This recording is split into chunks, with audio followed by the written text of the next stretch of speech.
அன்பார்ந்த மருத்துவ ஜோதிடம் நண்பர்களே, சனிப்பெயர்ச்சி பலன்கள் வருகின்ற 25 அக்டோபர் 2017 23 ஜனவரி 2020 வரை.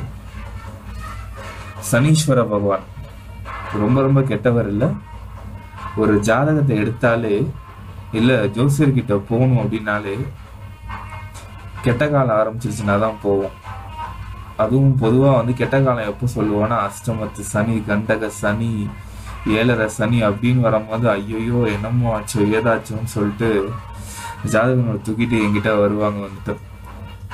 ஏன்னா ரொம்ப ரொம்ப கெட்டவர். ஏன்னா சனீஸ்வர பகவான் ஜாதகத்தில் எந்த பாவத்தில் உட்கார்ந்தாலும் கெடுத்துருவாரு. அதை விட அவர் எந்த பாவத்தை பார்த்தாலும் கெடுத்துருவாருன்னு ஒரு மக்களிடையே மிகப்பெரிய பீதியே உருவாயிட்டு இருக்குது.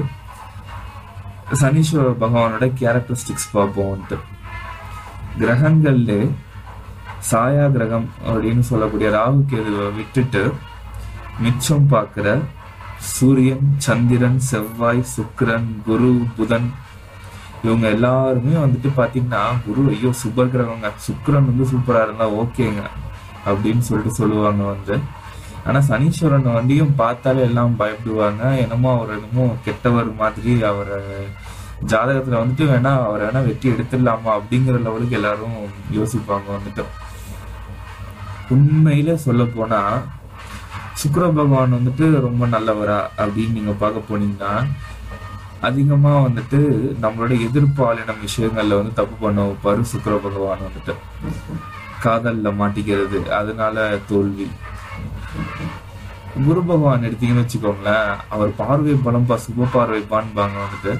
அவர் போய் 6வது இடத்தையும் 8வது இடத்தையும் 12வது இடத்தையும் குரு பகவான் போய் பார்த்தாரு அப்படின்னா நோய்கள் பெருகும், கடன் பெருகும்.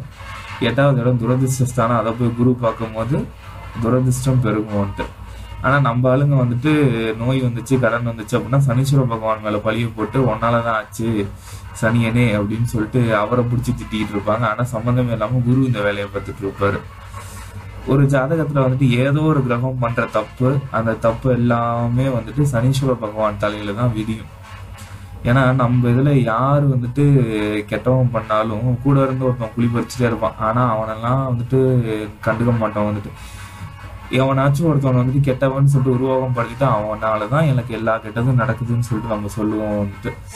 அந்த மாதிரிதான் சனீஸ்வர பகவான் கெட்ட கிரகமா ஆக்கப்பட்டாரே தவிர்த்து அவர் கெட்டது பண்றதை விட மத்தவங்க பண்ற கெட்டது எல்லாத்தையும் தான் மேல பழிய வாரி போட்டுக்கிட்டவர் தான் சனீஸ்வர பகவான். மற்ற கிரகங்கள் இருக்கிற 9 கிரகங்கள் இவரை தவிர்த்து 8 கிரகங்கள் பண்ற தப்பும் இவர் மேலதான் விடியும். ஏன்னா யாருக்குமே யார் சரியான தப்பு பண்றாங்க, எந்த கிரகம் தப்பா இருக்குங்கிறதே பார்க்காம சனீஸ்வர பகவான் நல்ல நிலைமையில இருந்தாலும் ஜாதகத்துல ஈஸியா பழி போடுறது சனீஸ்வர பகவான் மேல போட்டு தப்பிச்சுக்கலாம். எப்படி கல்யாணம் ஆச்சுன்னா செவ்வாய் தோஷம்னு சொல்லிட்டு செவ்வாய் மேல பழிய போட்டு, இல்ல ராகு கேது தோஷம் ராகு கேது மேல பழிய போட்டு மிச்ச சுப கிரகங்கள்லாம் தப்பிச்சுக்கிற மாதிரி தான் இந்த நிலை. உண்மையிலே சனீஸ்வர பகவான் யாரு அப்படின்னு பாத்தீங்கன்னா ஈஸ்வரன் அப்படிங்கிற பட்டம் வாங்கின ஒரே ஒரு ராஜ கிரகம். அதாவது இந்த ஈஸ்வரன் அப்படிங்கிற பட்டம் வாங்குறது சாதாரண விஷயம் கிடையாது. கடவுளுக்கு நிகரான அமைப்பு. கடவுள் அப்படிங்கிறவர் யார் அப்படின்னா நேர்மை, தர்மம், இந்த 2 முக்கியமான விஷயங்கள். இதை கடைபிடிச்சாதான் உண்மையான கடவுள் நிலை அப்படிங்கிறது. இந்த நேர்மைக்கு பெயர் போனவர் தான் சனீஸ்வர பகவான். அதாவது எந்த ஒரு செயலை எடுத்தாலும் யார் ரொம்பவும் நேர்மையா இருக்காங்களோ அவங்களோட ஜாதகத்துல எடுத்து பாத்தீங்கன்னா சனீஸ்வர பகவான் உச்சகட்டத்துல இருப்பார். சொல்ல போனா கர்மக்காரகன்னு சனீஸ்வரன் சொல்லுவோம். அது இன்னும் தெரியல. கர்மம் அப்படின்னு சொன்னா தொழில்னு சொல்லுவாங்க. பல ஜோசியர்களோட தொழில் இந்த சனீஸ்வர பகவானாலதான் ஓடுது. அதனாலதான் என்னவோ இவருக்கு தொழில் ஸ்தானத்தின் அதிபதி சனீஸ்வர பகவான் வச்சாங்களோ என்னமோ தெரியல. உண்மையிலே சனீஸ்வர பகவான் அப்படின்னு எடுத்துட்டீங்கன்னா கர்மக்காரகன்னு சொல்லுவாங்க. கர்மம் அப்படின்னா நம்ம செய்யற நம்ம எந்த வேலை பார்க்குறோமோ அந்த தொழிலை குறிக்கிறது கிடையாது, நாம் செய்யும் செயலை குறிக்கிறது தான் கர்மம் அப்படின்னு சொல்றது. கர்மம், கர்ம வினை. கர்மம் அப்படிங்கிறது நல்ல கர்ம வினைகளும் இருக்குது, தீய கர்ம வினைகளும் இருக்கு. நாம் செய்யும் செயலின் விளைவுகள் அதுதான் வந்துட்டு. அந்த கர்ம வினைக்கு காரகன் அவர் தான் வந்துட்டு. அதாவது ஒரு விஷயத்த ஸ்கெடியூல் பண்றதுன்னு சொல்லுவாங்க வந்துட்டு.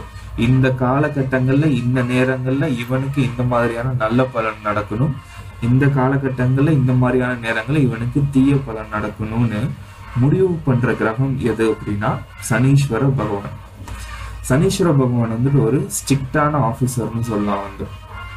எப்படி அப்படின்னா, ஒரு ஜாதகத்துல எடுத்துக்கிட்டீங்க அப்படின்னா 3 இடத்த வந்துட்டு சனீஸ்வர பகவான் பார்ப்பாரு, ஒரு இடத்துல உட்கார்ந்து இருப்பாரு. அந்த 4 பாவங்களை வந்துட்டு தீவிரமா ஆராய்ஞ்சோம் ஒருத்தவங்களோட ஜாதக கட்டத்துல அப்படின்னா, அவங்க எப்படி நடந்துக்கிட்டா எப்படி வாழ்க்கையில வெற்றி பெறுவாங்கிறத பக்காவா எடுத்து சொல்ற விஷயம் வந்து சனீஸ்வர பகவானை வச்சு சொல்லலாம். அதாவது குறிப்பிட்டு சொல்ல போனோம் அப்படின்னா, சனீஸ்வர பகவான் வந்துட்டு ஒரு இடத்துல உட்காருது அப்படின்னா, அவர் உட்கார்ந்த இடம் வந்துட்டு ஒரு பாத்தீங்கன்னா ஸ்கூல்ல வந்து ஒரு ஹெட்மினிஸ்ட் பொசிஷன், இல்ல வந்துட்டு ஒரு தப்பே, அதாவது ஒரு அதிகாரம் பண்ற பொசிஷன். உங்க 12 பாவங்கள்ல வந்துட்டு எங்க சனீஸ்வரன் உட்கார்றாரோ அந்த இடத்து வந்துட்டு அவரோட ஆதிக்கம் வந்து முழுமையா நிறைஞ்சிடும். அந்த ஆதிக்கத்தோட பலனை தான் இந்த பிறவில நம்ம முழுமையா அனுபவிப்போம். சொல்ல போனா, நீங்க ரொம்பவும் நல்லது பண்ணியிருந்தீங்க அப்படின்னா, ரொம்ப ரொம்ப ரொம்ப ரொம்ப அளவு கடந்த தர்மங்கள் பண்ணியிருந்தீங்க, ரொம்பவும் நேர்மையா நடந்திருந்தீங்க அப்படின்னா சனீஸ்வர பகவான் வந்து 11ஆம் பாவத்துல உட்காருவாரு. உங்க லக்னத்துக்கு 11ஆம் பாவத்துல சனீஸ்வர பகவான் உட்கார்ந்தா நீங்க ஒரு உன்னதமான பிறப்பு, அதாவது நீங்க செஞ்ச நல்வினைகள் எல்லாமே வந்துட்டு அனுபவிக்கிறதுக்காக எடுத்த பிறப்புன்னு சொல்லலாம் வந்து. அதே போல ஒவ்வொரு பாவத்திலையும் எங்கெங்கெல்லாம் சனீஸ்வர பகவான் உட்கார்றாரோ அதை வச்சு அவங்களுக்கு எந்த விதமான தோஷங்கள் இருக்கு, இந்த பிறவில எந்த விதமான கர்மங்களை அவங்க அனுபவிக்கிறதுக்கு வந்திருக்காங்கிறத ஈஸியா சொல்லிடலாம்.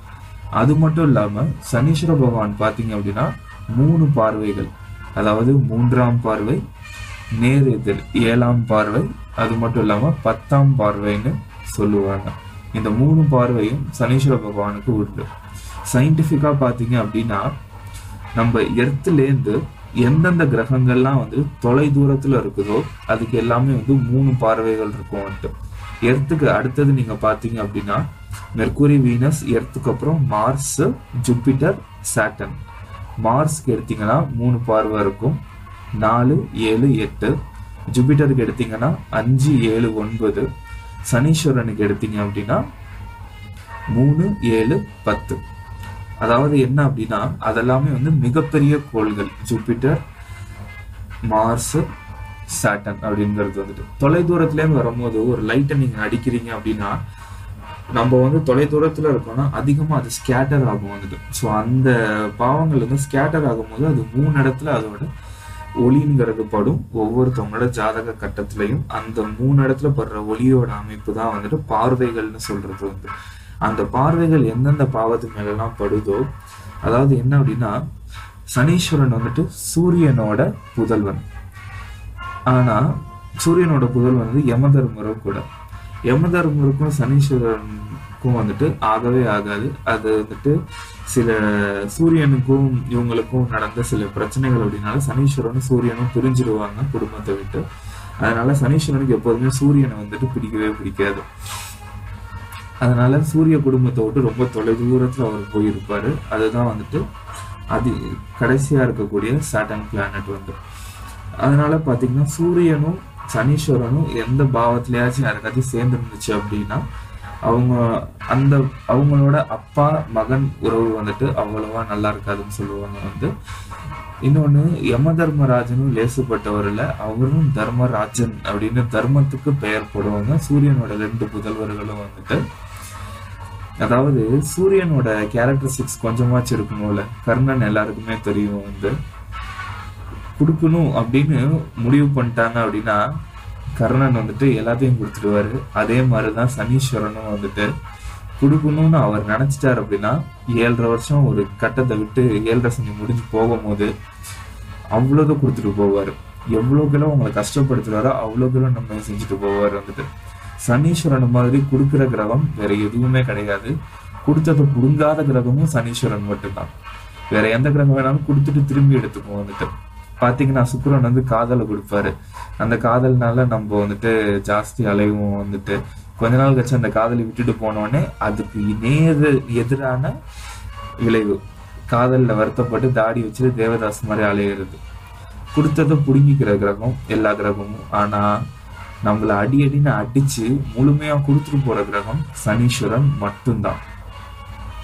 அந்த சனீஸ்வரனை நீங்க நல்லா ஆராய்ஞ்சு பாத்தீங்க அப்படின்னா அது மட்டும்தான் முழுமையா கொடுக்குற கிரகம், நேர்மையா கொடுக்குற கிரகம்.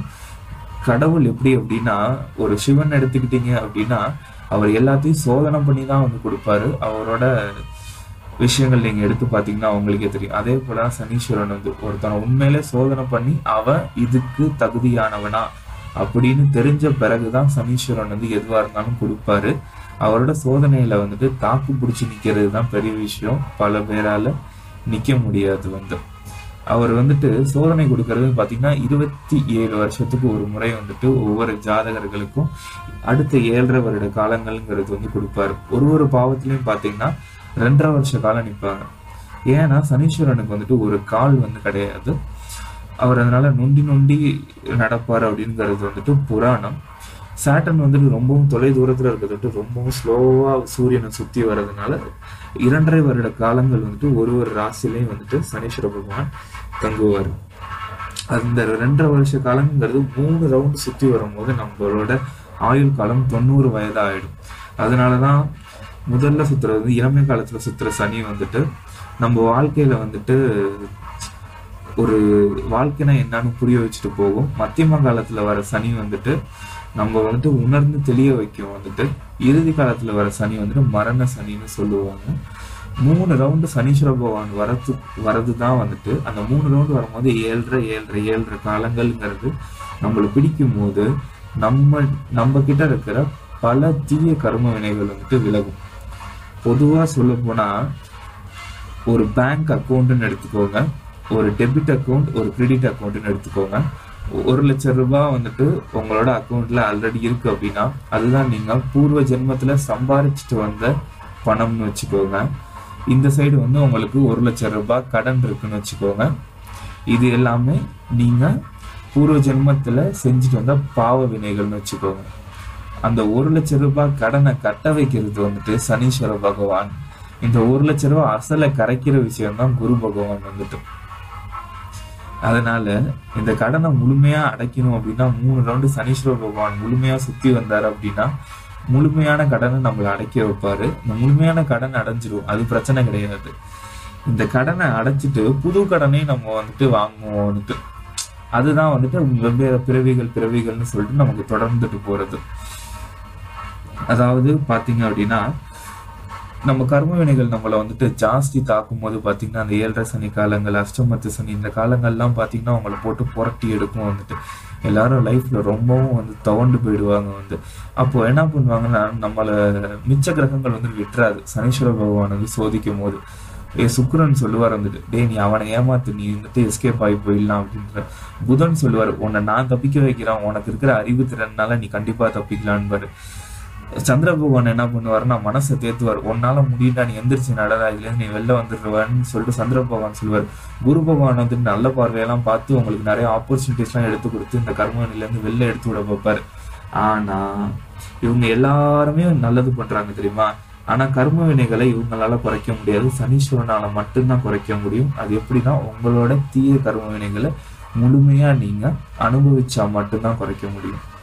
அதாவது ஒரு தப்பு நீங்க செஞ்சிட்டீங்க, அந்த தண்டனை உங்களுக்கு கிடைக்குது அப்படின்னா 100 சாட்டை அடின்னு உங்களுக்கு வந்துட்டு சொல்றாங்க அப்படின்னா அந்த 100 சாட்டை அடி உங்களுக்கு கண்டிப்பா சனீஸ்வர பகவான் கொடுத்தே ஆவார்.